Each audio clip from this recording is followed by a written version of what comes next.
आराधना का पर्व छठ का प्रारंभ गुरुवार को नहाय खाए के साथ हो गया। इस दिन सूर्य देव और छठी मैया की आराधना प्रारंभ होती है।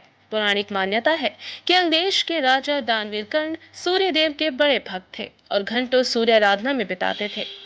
अंगदेश वर्तमान में बिहार के भागलपुर वाला इलाका है। भागलपुर और इसके आसपास के इलाकों से शुरू हुई छठ पूजा ने अब विश्वव्यापी रूप ले लिया है। कार्तिक शुक्ल छठ से प्रारंभ हुआ छठ महोत्सव 4 दिनों तक चलता है। इसका पहला दिन नहाय खाए का होता है। इसके बाद दूसरे दिन खरना किया जाता है। खरना का अर्थ लोक संस्कृति में शुद्धिकरण होता है। छठ का व्रत रखने वाले व्रती नहाय खाए के दिन एक समय भोजन ग्रहण कर अपने शरीर और मन को शुद्धिकरण करते हैं।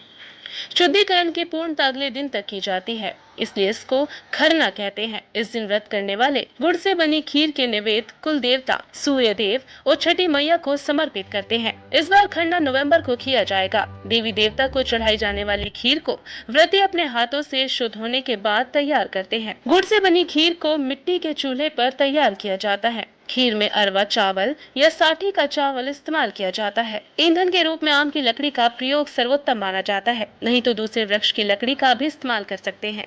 खरना पूजन के बाद व्रत करने वाले स्वयं प्रसाद ग्रहण करते हैं।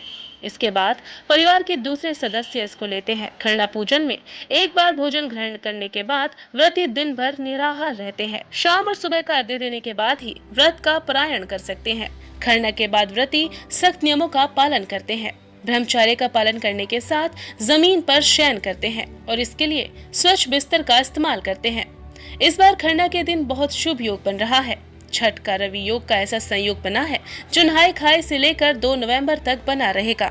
इसी शुभ योग में डूबते सूर्य देव को संध्याकालीन अर्घ्य भी दिया जाएगा। आपको बता दें कि हिंदू धर्म में रवि का योग बहुत ही महत्वपूर्ण है।